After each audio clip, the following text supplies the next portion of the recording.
Live in Western Oregon, this is NBC 16 News at 11. A legal loss for the White House today after two courts weighed in on the same issue. A federal judge in California has blocked the Trump administration's new asylum rule. Good evening and thanks for joining us on NBC 16 News at 11. I am Alexis Thrower in for Alan Matthews. The rule dramatically limits the ability of Central American migrants to claim asylum if they enter the U.S. through Mexico. It took effect a little over a week ago. According to the California judge, the rule is likely invalid because it is inconsistent with current asylum laws. The nationwide injunction was issued hours after another federal judge declined to block the newest restrictions. That judge claimed that plaintiffs in the case did not meet the threshold of irreparable harm. Tonight, both Republicans and Democrats are declaring victory following testimony from former special counsel Robert Mueller. Mueller answered questions before Congress for 6 hours about the investigation on Russian interference during the 2016 presidential election. Sarah Dalloff has the story. And you know who knew it was a phony cloud? Pausing on his way to a fundraiser, President Trump seized on former special counsel Robert Mueller's appearance before Congress.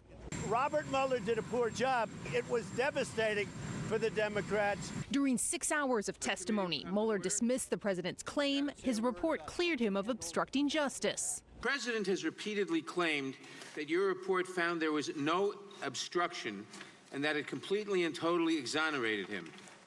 But that is not what your report said, is it? Correct. It is not what the report said. And refuted a repeated claim by the president. It is not a witch hunt. The highly anticipated testimony fell short of expectations for some. Mueller often offering one-word answers and dodging questions nearly 200 times. Did he lie to you guys too? Well, I can't get into it. A lot of things you can't get into. Democrats called it a watershed day, but shied away from launching impeachment proceedings for now. Whatever decision we made in that regard would have to be done with our strongest possible hand. While Republicans say nothing new was uncovered. Get over the election of 2016. Americans, too, split. And it very much seems like the Democrats are trying to embarrass the president. It seems pretty obvious that he should be impeached at this point. The testimony exposing deep political divides in D.C. and beyond. Sarah Dalloff, NBC News, Washington. South Korean officials say North Korea has fired 2 unidentified projectiles from the Wonsan area to the East Sea, also known as the Sea of Japan. They say the flight distance was about 267 miles or 430 kilometers, and that the U.S. and South Korea are analyzing the details now. Breaking news tonight, Puerto Rican lawmakers plan to start the impeachment process against Governor Ricardo Rosselló, but he announced plans to resign just before midnight. Lawmakers have reported that Rosselló told them he would announce his resignation around 5 p.m., but it was hours later before the word was official. The crowd of protesters erupted with cheers immediately afterwards. Rosselló posted a video message on Facebook announcing his resignation August 2nd. For more than a week, crowds of protesters have been calling for Rosselló to resign after a series of group messages between his inner circle were made public. Those messages were profanity-laced and included homophobic and misogynistic language, as well as jokes about Hurricane Maria victims. Sources tell WNBC in New York that accused pedophile and financier Jeffrey Epstein was found injured and in a fetal position in his cell at Manhattan's Metropolitan Correctional Center. Epstein was reportedly found semi-conscious with marks on his neck. He's been held at the jail while awaiting trial for conspiracy and sex trafficking. 2 sources are telling WNBC that Epstein may have tried to hang himself, while another source says Epstein's injuries aren't serious and he may be using it as a way to get a transfer. A 4th source says Epstein may have been attacked and investigators are questioning an inmate who's an accused killer. Epstein has pleaded not guilty to conspiracy and sex trafficking charges brought by the U.S. Attorney's Office in Manhattan. His next court date is set for July 31st. On to a first look at weather. NBC 16's meteorologist Josh Kozart joins us now in the Weather Center. Josh, it kind of got a little cool outside. It did now, but that wasn't necessarily the case earlier today, where we did manage to make it up into the low 80s for us. But now our temperatures are starting to cool off in towards the mid to upper 60s. But that's perfect conditions for the Lane County Fair. And now, downtown Eugene, beautiful, lit up, clear blue, or rather dark skies overhead at this hour. But it's going to be another day of pollen filled. If you had any issues outside today, we did see that grasses were at moderate level, about 11, and trees were on the lower end at about 2. Much of the same expected for tomorrow as dry conditions remain across western Oregon. But when we come back with my full forecast, we're going to talk about a warm up that's around the corner, and then we're also going to be talking about some winds moving into our area and a milder, nice weekend ahead. Those details in just a few minutes. Perfect. Thank you so much, Josh. And 60,000 Oregonians could lose their food stamp benefits under a new proposal by the Trump administration. The U.S. Department of Agriculture announced yesterday it's proposing a new requirement for the Supplemental Nutrition Assistance Program, otherwise known as SNAP. The Department of Agriculture says the new proposal would close a loophole that allows people only minimal benefits. Food for Lane County says the change could mean a lot more people turning to them for help in feeding themselves and their families. We typically see when someone loses benefits and has no other way to make up that income or that benefit that is being given to them, they turn to food pantries. And so that's where we come in. The proposal aims to cut more than $2 billion in annual spending in the program. Currently, about 350,000 Oregonian households qualify for monthly food assistance. That's according to the Oregon Department of Human Services. National debate is having local consequences for the marijuana industry in Oregon. Despite recreational sale being legal in the state, growers and distributors are having issues with national regulations. NBC 16's Perielia Durrani reports. Growing and selling cannabis and hemp may be legal in states like Oregon, but federal law still prohibits most banks from holding that money. That's something Oregon Senator Jeff Merkley is trying to change. The federal government needs to butt out and not create all of this harm through its imposition of a ban on banking services. It's a big frustration for legal cannabis growers and distributors like Travis McKenzie. He recalls driving over an hour to the state capitol to pay his taxes with $50,000 in cash, a significant safety concern. It doesn't take a whole lot of research to find out when everybody drives to Salem and takes their cash to the Department of Revenue. Legal cannabis companies aren't just vulnerable during tax time. Safety is a daily concern as they try to store their cash. People are, forced to, put it in safes on their property or take it off their property and put it in a safe somewhere else. And it does expose us to quite a bit of risk. Merkley. If it passes the House and receives a signature from the president, Senator Merkley's Safe Banking Act would allow banks to work with regulated cannabis businesses. The city of Eugene has approved changes to the overnight rest stop ordinance. NBC 16's Alex Hassenstaub tells us how these changes open up doors for more temporary homeless shelters. All right.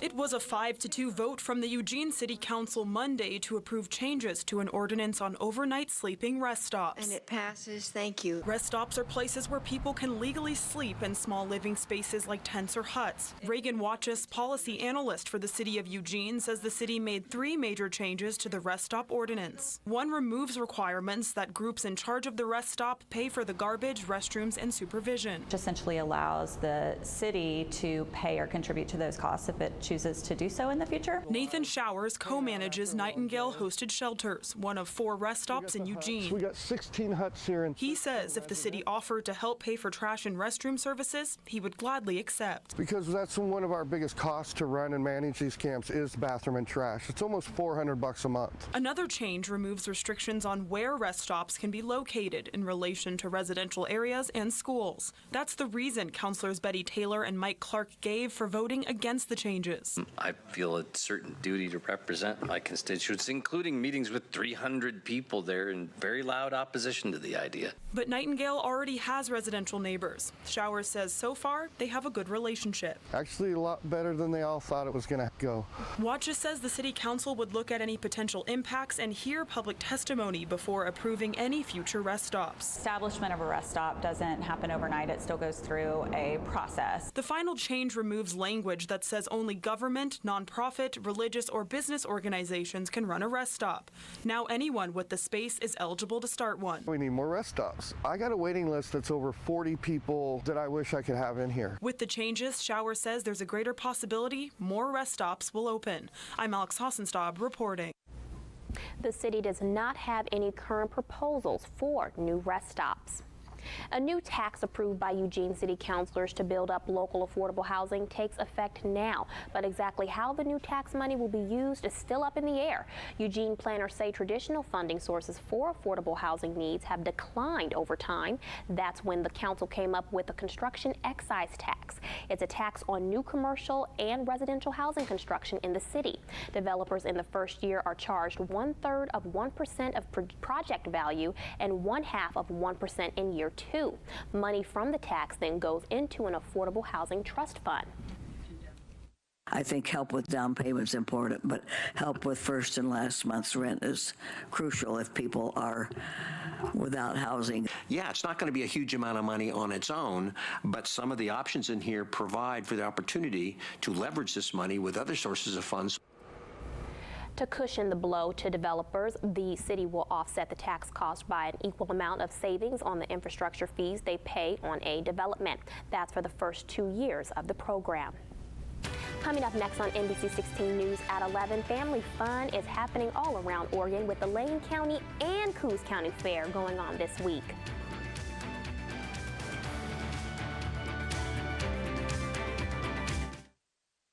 Download the Stir app for free TV. It's 30 channels. News at 11. The Coos County Fair is underway this week in Myrtle Point. As NBC 16's Lauren Negretti shows us, there's more to the fair that meets the eye.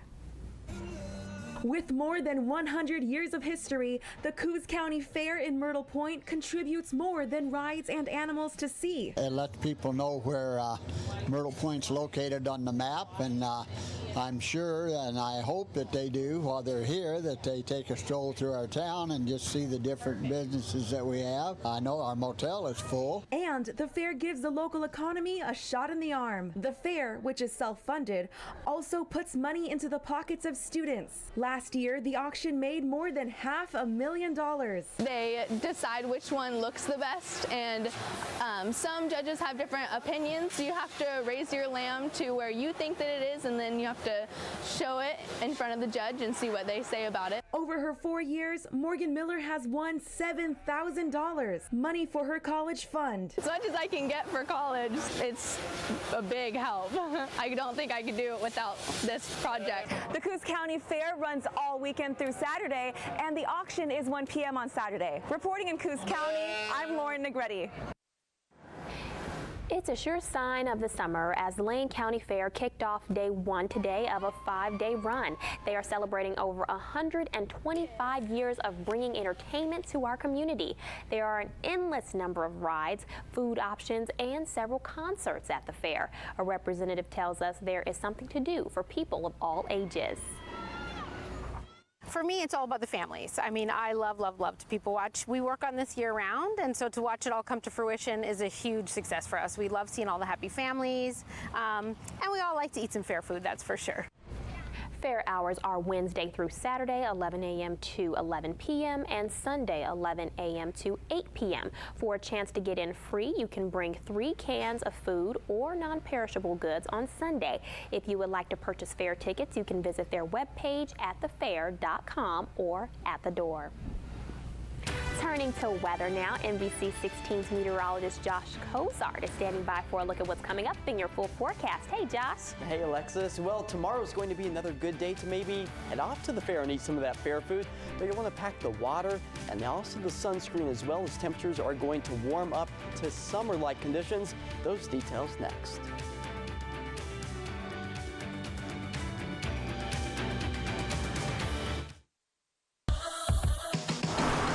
Summer's not stopping. Josh Cozart. Well, it was just an absolutely beautiful day all across Western Oregon today. And go ahead, stop, take a moment, take a look at your screen at this incredible sunset out of Eugene today. Just absolutely some stunning colors shaping up in the clouds today. Really screaming summertime temperatures, and we're only going to go warmer from here. But our satellite and radar shows calm, quiet conditions all up and down the I-5 corridor along with the coast, and that's going to be a trend that continues for the next 24 to 48 hours. But we still desperately need to see the rainfall, as still we have moderate drought conditions and dry conditions moving their way into our neck of the woods, a site that we don't want to see increases. That also helps to increase the wildfire danger. No wildfires burning in our area right now, but tomorrow's temperatures are going to feel very fiery, as they are going to reach up into the low 90s, upper 80s for us in Eugene. Out towards the coast, that's where we're going to see slightly cooler conditions, in towards the low 70s and upper 60s for our daytime highs for your Thursday.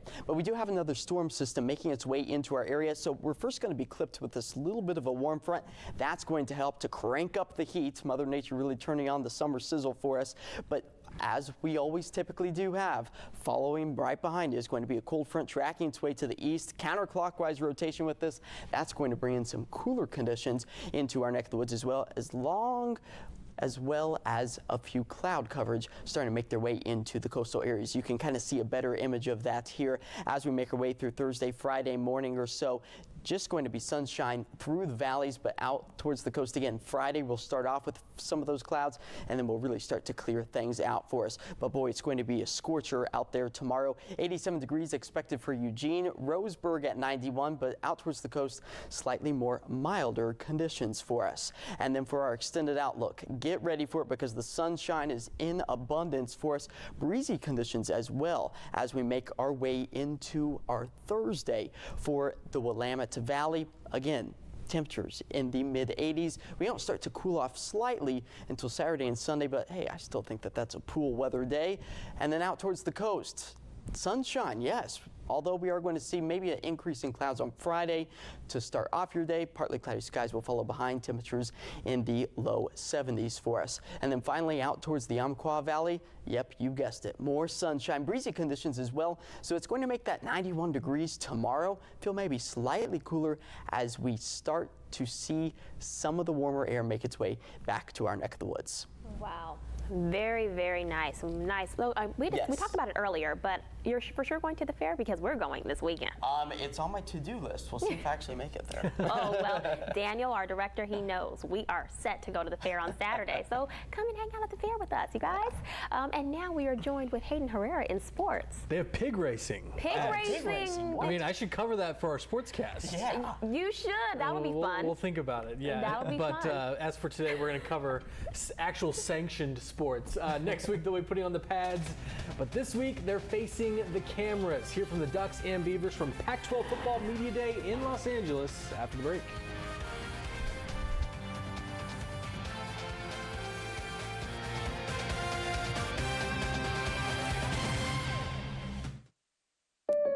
So Kim, you going for a big Drive Safe and Save discount? C16 Sports Desk is brought to you by Three Rivers Casino Resort. Every July in Los Angeles, the Conference of Champions descends on Tinseltown for Pac-12 Football Media Day, where hordes of journalists ask players and coaches the same questions over and over and over. It's also when the Pac-12 Media Preseason Poll is released, and in the North Division, the Ducks have been crowned as preseason favorites, narrowly edging Washington. Oregon State, as expected, at the bottom of the standings. The big surprise, Utah not only picked to win the South Division, but the conference as a whole. Mario Cristobal, Justin Herbert, and Troy Dye representing the Ducks Wednesday in LA. They're ready to get the show on the road. The pressure that we're feeling is to do our best. I don't think there's anything that's regarding our record or wins or anything like that, but to do our best and let everything take care of the rest, because we've got a great coaching staff who knows what a good team looks like, and we've got guys that have bought in and excited to be here, so we're really looking forward to it. The focus is completely on us. We took a really strong look in the mirror as to what we did well, what we could get better at, and that's what we have to do to achieve our goals, and we understand that. And we also understand that there is a time now coming up to camp. Got to cut out the outside noise, lock the doors, get them all inside the building, get ready for camp, and focus on the things we need to have the type of season we want. For the Beavers, another year of rebuilding is in the works for Jonathan Smith in Corvallis, but the head coach says there's plenty to be optimistic about. I think part of that culture is lay out some expectations and then you hold them accountable to it. Some of that expectation is the work ethic you put in. It's not just at the player, it's all of us in it together. I think huge for us in rebuilding the program is continuity, and we got that 9 out of 10 coaches coming back. That was big, so it's really similar schemes, consistent schemes, the way they're getting taught. And not only the way they're getting taught, but you just know your players better if you're there longer. And we've got that going. The Beavs open the season August 30th at home against Oklahoma State. Another interesting tidbit of info from Pac-12 Media Day, Commissioner Larry Scott saying that the conference is considering the idea of 9 a.m. kickoff times. The Pac has been criticized for their late kickoffs in the past. Scott says this could happen this season, but it has not been finalized. The league also announcing the Pac-12 championship game will move to Las Vegas beginning in 2020. The Emeralds started the second half of the season did not go according to plan. A home loss against the Boise Hawks to begin their 3-game series at PK Park. A chance to even the series. In Game 2, we've got kids dressed up like superheroes. All right. Ryan Jensen started off red hot. The former Fresno State pitcher struck out the side to start the game. He ended up with 4 Ks in just 2 innings of work. Bottom of the first, Chase Strumpf. Liner into left. That's going to bring in a run. Hey, I saw our logo out there. 1-0 Imps. To the third, the 9-hole hitter, Caleb Knight, swings at the first pitch he sees, and that ball long gone. The Emeralds in their 5-game skid, beating the Hawks 8-3. To the NBA, another summer Woj bomb involving the Blazers. Portland has signed veteran big man Pau Gasol to a 1-year contract. The 39-year-old agreeing to a $2.6 million deal. The Spaniard has spent 18 years in the league, winning 2 NBA titles. The Blazers will be his 6th different team. He played just 30 games last season, dealing with a foot injury. Finally tonight, the U.S. Track and Field Outdoor Championships begin Thursday in Des Moines, Iowa. A whole bunch of current and former Ducks will be trying to earn a spot on Team USA for this year's World Championships. A total of 16 Ducks will compete tomorrow. First round action for the 100, 400, and 800 meters. Only 2 finals featuring Ducks Thursday. Trevor Dunbar in the men's 10K and Shaquan Cook in the triple jump. Thursday's action is on NBC Sports Gold. The coverage shifts to NBC 16 right here on Saturday. And I imagine those track athletes will be wearing some Nike shoes. Nike shoes. And speaking of which, if you had a rare piece of sports memorabilia, how much money do you think you would spend? I have an M&M of former Oregon head coach Mark Helfrich, his face on it. I'm hoping one day it's going to be worth $1 million. It's on my desk right now. Nobody eat it. It's a 4-year-old M&M. Don't eat it.